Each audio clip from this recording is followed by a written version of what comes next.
Have you ever seen an area of your life at one season be a place where you experienced the most favor, and then watch that exact same place become the place of the most persecution? I remember growing up, basketball meant a lot to me. Probably don't expect that because I'm white. But I played a lot of basketball. In fact, I remember when my old youth pastor built a hoop outside of our old church building, and he drew a yellow three-point line that 18 years later is still there to that day. And I remember when I would lead worship and I was 13 years old, and we had this one wall kind of like this. It was just a wall. And on this side, it was outside, and with my back to that wall, I'd play basketball. And then I'd have to run when the countdown clock for service would come on. I'd have to run to the bathroom and use paper towels to dry off all the sweat, change my shirt, and then put my back to the other side of that wall. And it was the lyric wall as we would sing and lead worship. That was back in the day of those little projectors where you had to put the little thing. You know what I'm talking about? Where a 14-year-old kid had so much power of the service, he could you think we're going to sing these lyrics, but actually, it's a dinosaur. It could have been. I remember those days playing basketball. Me and Gio Valdez used to play all the time in that youth group growing up. It was one of the greatest experiences of my life. I remember how basketball was the place where I made all my friends in high school, because I was a kid who actually did try to honor God in a Christian school, and oddly enough, in a Christian school that made me lame. I didn't have many friends, but I had my basketball teammates. I had played football forever, and all those guys hated me. So I found my friends in basketball. I'll never forget John Antonelli, Robbie Miller, and Casey Orzekowicz. They were my best friends. And we would go back and forth to all these basketball camps together. And I'll never forget the day that we were at this huge basketball camp at Warner Southern, and John Antonelli had got the flu. But there was this kid at the camp who was phenomenal and beating every single team virtually single-handedly. So before we played, John came back to our group one day and he was like, "Boys, I took care of it." We're like, "What do you mean you took care of it?" He's like, "I took care of it." We were like, "What do you mean?" He goes, "I went to shake his hand, but I licked my hand first." The next morning when we're getting ready to play that team, through the loudspeaker in this massive 8 full court gym, you hear the day's announcements, and so got the flu today, so you won't be playing for the rest of the camp. And we all celebrated. We're like, "John, that was you, bro." It was great. It was some of the greatest seasons of my life. It was a place of some of the greatest favor. As my senior year, I was finally given a shot, and things started to go really well, and my name was in some of the papers. I know I'm white, it's crazy, but I was. We had a good time, man. But then that exact place, which used to occupy the most favor in my life, became the place of most pain for me, as 8 games into the season, because I missed a practice and was out of town. But he planned the practice last minute when I was already out of town. He cut me. In my senior year, I couldn't play anymore. It was the place of most pain, and it hurt so bad that when I went to Bible college for a year, a small Bible college, half of y'all could have played for that team, but they offered me a chance to play. I said no, because basketball had once been such a place of favor. But now it was just a place of too much pain, because I watched as all of my best friends played their senior year together and got all their senior gear and kept it. And I couldn't be a part of that. Basketball was one of the greatest places of joy and favor for me, but it quickly became a place of a lot of pain. Have you ever been in life and watched God just give you favor and favor and favor in this one place, and then watch that place become a place of pain overnight? What used to bring you so much joy now just brings constant anxiety, because in one afternoon, seemingly in one moment, some you did not hear about, and it happened behind the scenes, like the story that we read. All of a sudden, it's the exact same place, the exact same landscape, but it's entirely different. The relationship that used to bring you so much joy now brings you so much pain. It's hard to really know who you are anymore. The relationship with your parents that was supposed to bring you so much joy never did. And a place that was supposed to be a place of favor for you actually became a place of pain. Or a season that you knew was going to be limited, like high school or college, where you put all of yourself into it, knowing exactly who you are and exactly who you're not. And then in one day, after your greatest celebration of your greatest accomplishments, even if you have a job lined up after, you walk right into the most terrifying unknown of who the heck am I going to be? My mom got this just last Sunday, as after the Super Bowl, after this great place of joy, she got a call that my never sick grandmother was probably not going to make it through the night. Luckily, God came through, and she is good, and she's going to be great. But let me tell you, to watch my mom try to process how this place of strength for her, if you know my mom's story and you know about her relationship with her now late father, you would know that my mom's relationship with her mom growing up was really, for a long time, one of her only places of favor, strength, and peace. And in one phone call, it seemed like she was losing all of that. Has anyone ever experienced this kind of change in life? This is what Esther experiences. You see, Esther is this Jewish woman. I might get some of these little details wrong, but Esther was this Jewish woman who had an opportunity to possibly get picked by the king to be his wife. And you watch as she probably wouldn't have made it in life, but then she got this one shot to join like 1,000 women. We think the Bachelorette, the Bachelor came up with this. Nah, these old folks, they knew reality TV before we did. And there was like this, correct me if I'm wrong, Steph, it was like a year or more process of this king picking his wife. He got the best of the best in all the land. And she got this opportunity, a little bit of favor. And she was pushed up just a little bit. She got a little bit of favor to be a part of it. You fast forward however long the process was, and she won.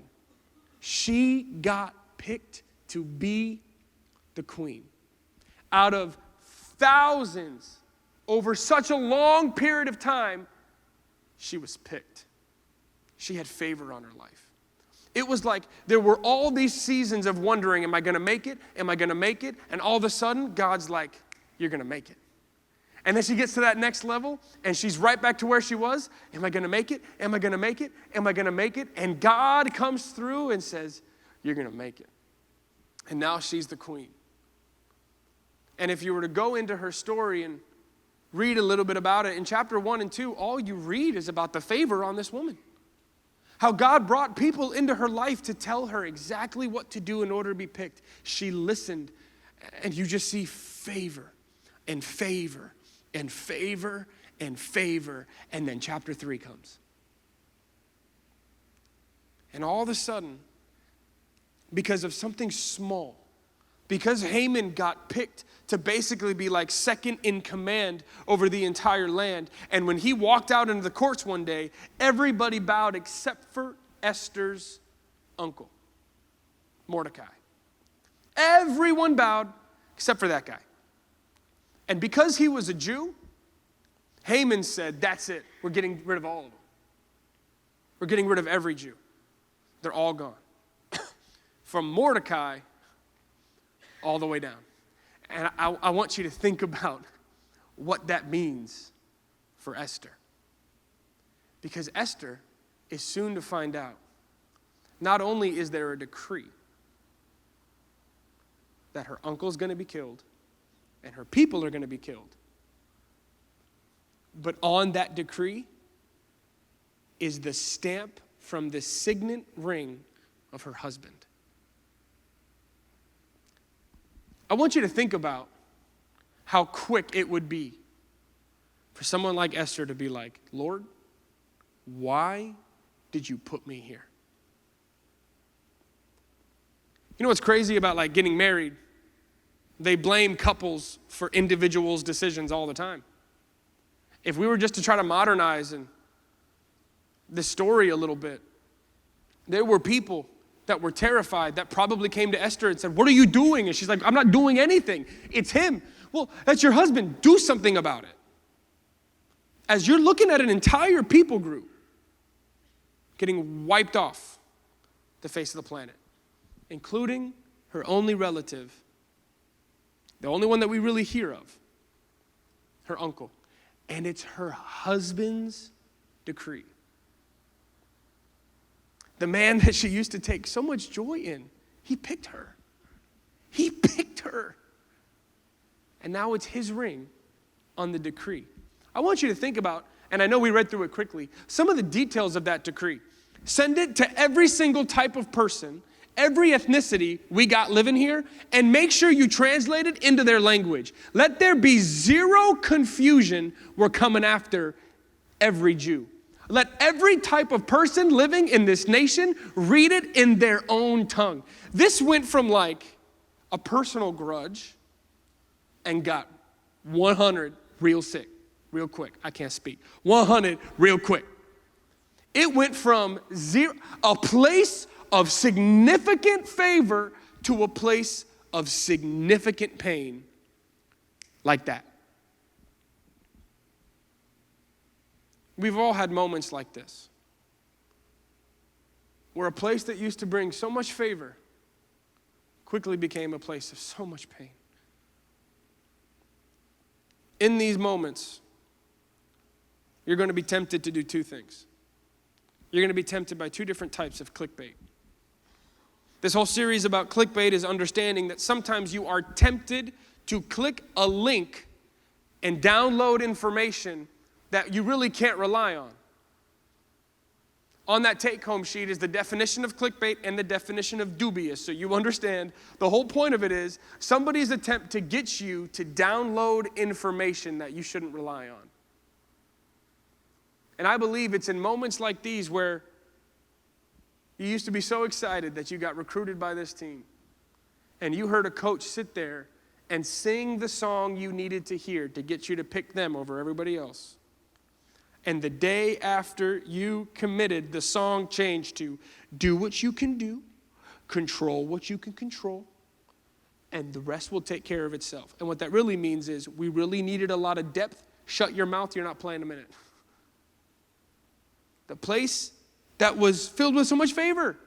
You used to cry and thank God around this altar because he finally gave you this new job, or you finally met the person and you finally got married. We finally made things happen. And then the place that brought you so much joy is now bringing you so much pain. You're going to be tempted in these moments to click on two different types of clickbait. The first is the clickbait of self-pity. The clickbait of self-pity. Let me just say one quick thing so everyone can get on the same page. There is zero winning on the other end of feeling sorry for yourself. Tell me where you win feeling bad for yourself. In fact, here's what I've learned. When you really feel sorry for yourself and you complain, the person you're complaining to, if they actually come back with, I'm so sorry, you're kind of mad about that.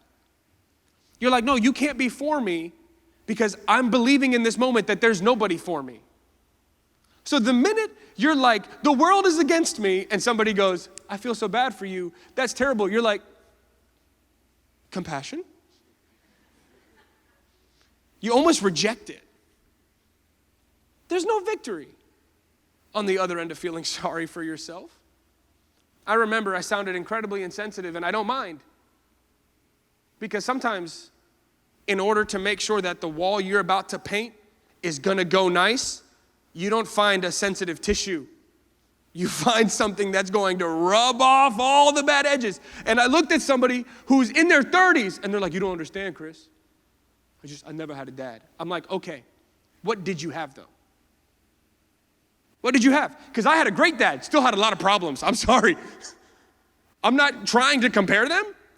I'm just saying that I had certain obstacles in my life, and my biggest issue in life is trying to move forward in the midst of my obstacles. How do I help you win? By telling you, yeah, your obstacle can't be overcome, so sorry. How do I help you win? By feeling sorry for you. How do you win? By feeling sorry for yourself. Maybe we can have one quick cry, but after that cry, man, we got to get to work. Because how do you win feeling sorry for yourself? Let me ask you this question. How would have Esther won if she's like, oh my God, this is terrible?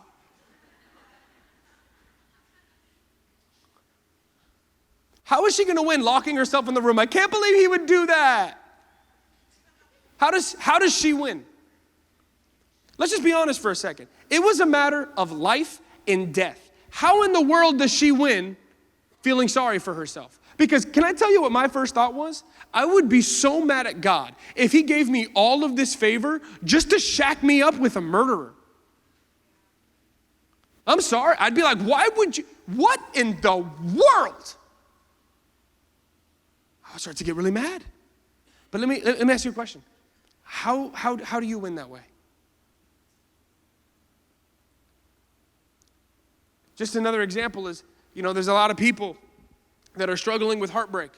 But as you're processing heartbreak, as you're going through things, I'm speaking of no one specifically, I'm just throwing it out there. As you're struggling with heartbreak, whether it's you lost a relationship, you lost a job, you lost something, at some point you need to entertain the thought that says, I know I'm in pain, I know it's unfair, I know I don't like this, but will the person I'm hoping to attract be attracted to this version of me? Because if I'm just going out there always feeling sorry for myself, at some point, the right one might walk by and be like, ooh. At some point, you need to entertain the thought, I do not win by feeling sorry for myself.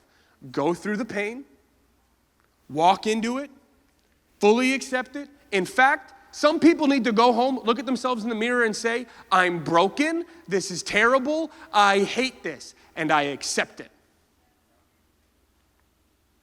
I accept it. Because there's no win on the other end of clicking the bait of self-pity.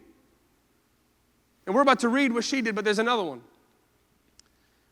There's another one. This one's a little more hard to catch. This is the one that I've been wrestling with. This is the one that is counter to Instagram influencers. This is the one that you may disagree with when you hear it first. But it's the clickbait of reminiscing. Oh, God. It used to be so much better back when. Oh, man, I used to be so much happier back when I was. If the answer or the comment is eating healthier, sleeping more, and honoring God, get over it. If you sit back and actually start to reminisce and say, I just used to be so much happier, unless you're talking about when you were eating healthier, working out, sleeping better, and honoring God more, get over it. I love when there's an emergency or when something goes wrong and somebody's like, oh my God, you left the keys back there? You should have just, I didn't. I wished I would have. I don't want to drive all the way back to the church to drop one thing. I don't want to have to I don't want to have to go all the way back to downtown because I forgot something or go back to Target. You should have reminded. Who cares? I didn't. What is the point of getting caught up in what you should have done yesterday? Tell me how I connect with any one of you in this position.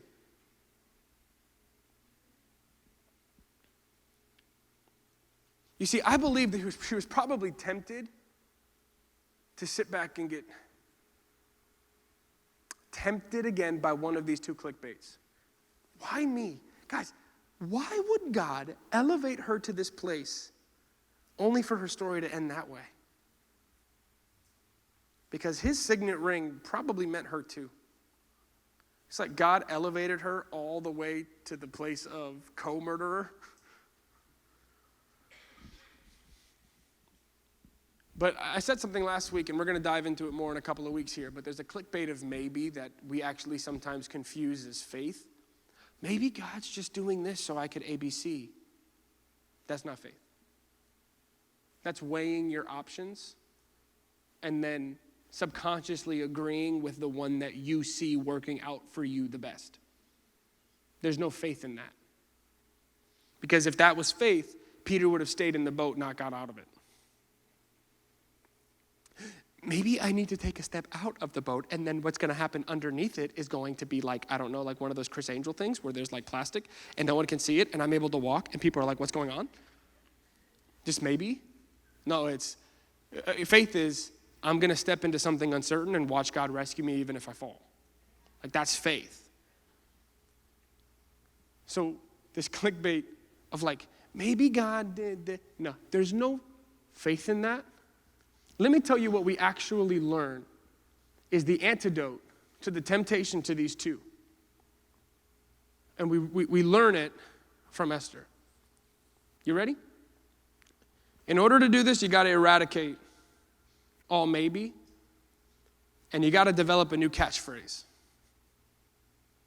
I was born for such a time as this. 2 weeks ago, I told you to make a graphic out of tag out, don't tap out. So many of you did it. You posted it. There was like 40 people that made them. I want you to make a new wallpaper for yourself. I don't care where you stand in your relationship with God.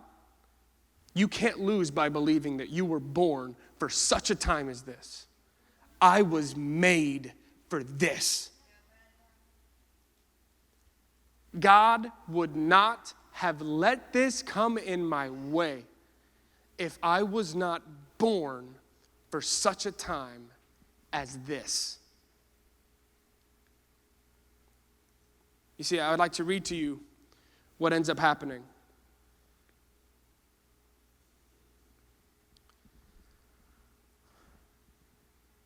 In Esther chapter 4, we read of all the issues going on behind the scenes now that this decree has gone out. And I'd like to take my time reading this. In Esther chapter 4, verse 10, it says, Then Esther spoke to Hathach and commanded him to go to Mordecai and say, and I'm closing my message, by the way. He said, Go to Mordecai and say, all of the king's servants and the people of the king's provinces know that if any man or woman goes to the king inside the inner court without being summoned, without being called, there's one law, to be put to death, except to the one whom the king holds out the gold scepter, that he may live. But as for me, I have not been called to come into the king for these 30 days. You see, women had to be prepared to go see the king. So the king had to be really organized and say, I want to see her within this period of time. I have to allot a certain amount of time for her to get ready. People were not allowed to just walk up to the king and say, hey, I think we have an appointment, or hey, I want to tell you something. That's not how things worked. In fact, if you walked into the king at this time unsummoned, you would die. And so all of these people, Mordecai and all these people are saying, you need to go to the king to try to reverse this decree. Basically saying you need to commit suicide. It's a suicide mission. They told Mordecai in verse 12 what Esther had said. But Mordecai told them to reply to her, do not think to yourself that in the king's palace you're going to escape more than the rest of the Jews. If you keep silent at this time, relief and deliverance will rise for the Jews from another place. But you and your father's house will perish. You see, one of the things I've always learned about this and learned about life is that God does not need me to do what he's planned to do. If I give up, the plan is going to go on, just someone else will do it. Now, this is actually one of the most freeing things on the world, because I realize that the enemy's attack isn't really on me, it's on the plan. So the enemy had to pick one person to come after to ruin God's plan. But he can't do that because the plan is going to be done whether I'm the one he's using or not. But then I want you to think about what that means. The enemy sees me as the one God has chosen for this right now. So I almost have to make an inner decision. Who is stronger? The king threatening to kill me, or the God that has chosen me? Who's stronger? In fact, the confidence in Mordecai's voice. He's like, hey man, you think you're gonna win?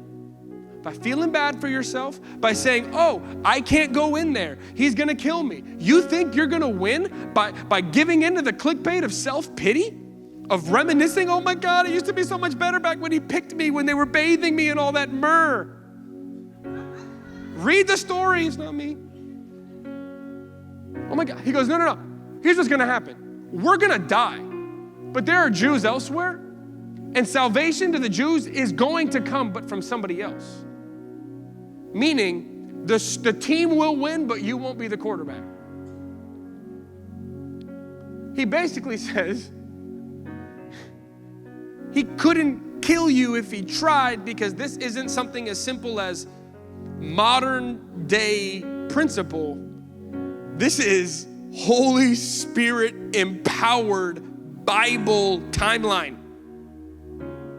Esther would not have been put in the Bible as one of the only couple of women with the book of the Bible named after them if she was picked by a king to be married. Many kings picked many women to marry. That's not why she's got a book of the Bible.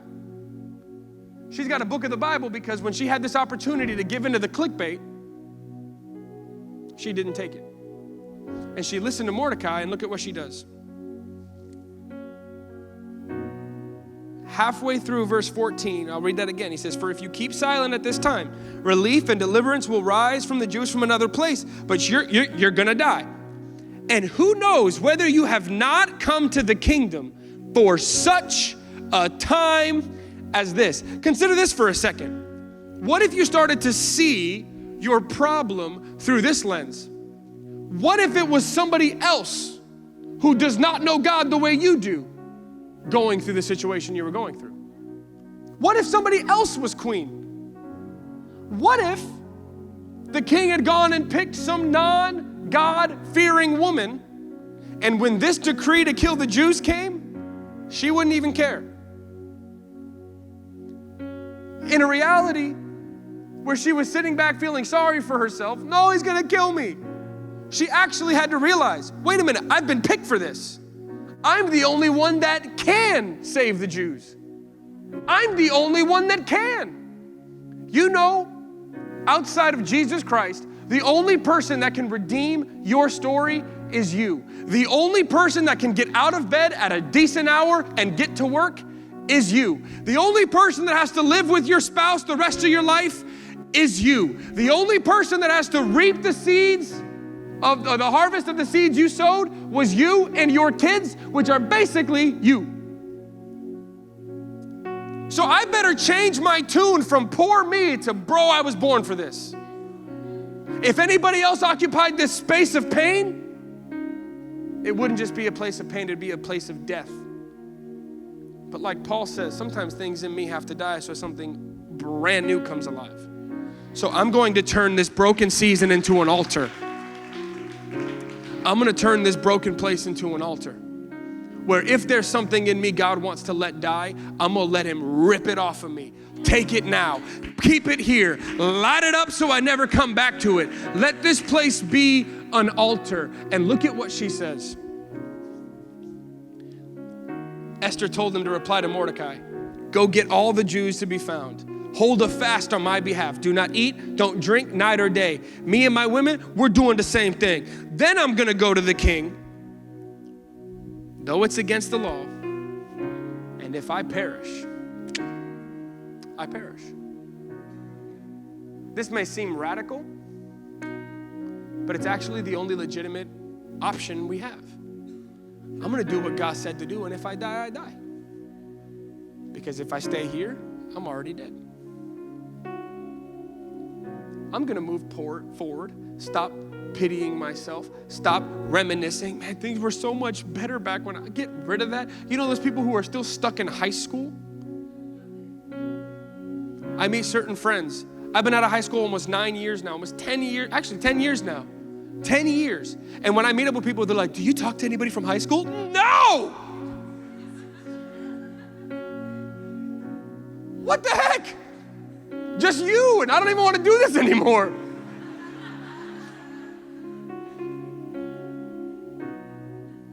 Man, I want you to think about that statement. I was born for such a time as this.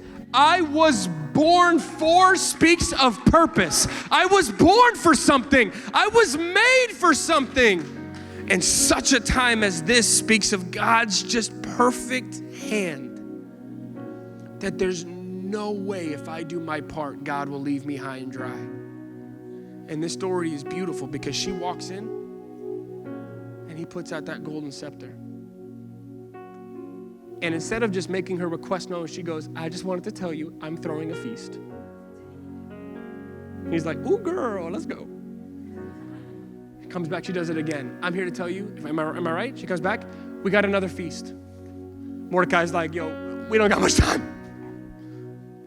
Comes back, I think one more time, we got a feast. And at that third feast, she says, this is what the deal is.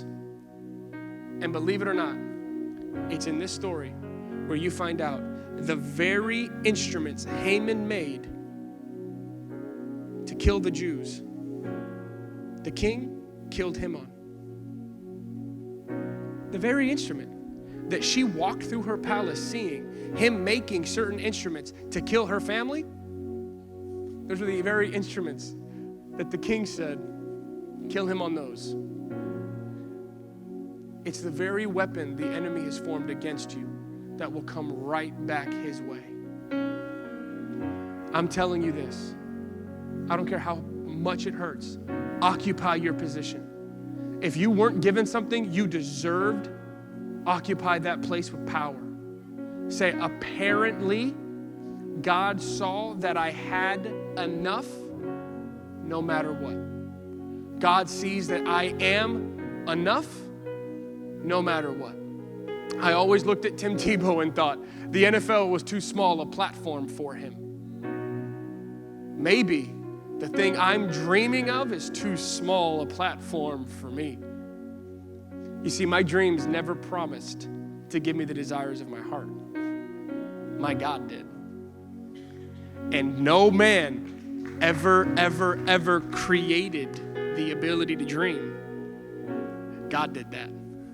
So if I'm dreaming, if I see my life going a certain way, if I see the wheels of faith and expectation are turning, and I've got a picture in my head of what my life is going to be, and I'm doing my part, and I'm honoring God, and I'm praying, and I'm getting in my word, and I'm occupying my place of power, no matter how painful it gets, no weapon formed against me will prosper. So to end our time today,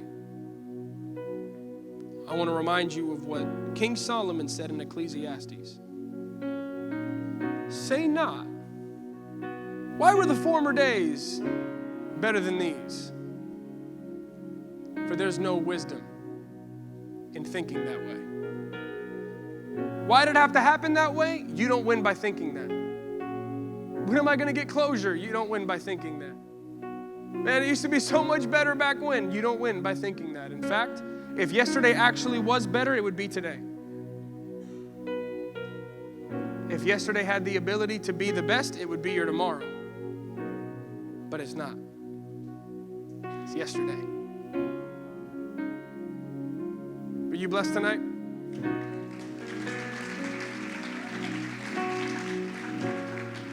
Every head bowed, every eyes closed. I just want to pray for you. Lord, I'm believing right now there are people in this room that will begin the process of understanding the depth of this revelation, that they were born for such a time as this. They're not anxious. They're not stressed out. They're not on their last legs. Lord, they're actually getting a second wind, Father God. Everything that they thought was coming against them is actually coming behind them to propel them. Everything they thought would ultimately be their demise is actually the very beginning of their story. Lord, for those who are willing to work it out, it will always work. And we're changing our tune from why me to it had to be me. No one else was strong enough. We're changing it from why would you to God, you've got a plan.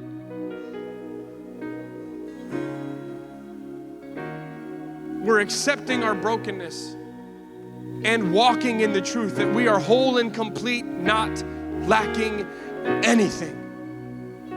Lord, there are people who feel like they're in a position of lack and have a hard time understanding that they're whole and complete, not lacking anything. Lord, I pray that you would fill that gap. No sermon we could ever preach, no worship moment, no song, but you would stand in the gap between their brokenness and their completeness right now.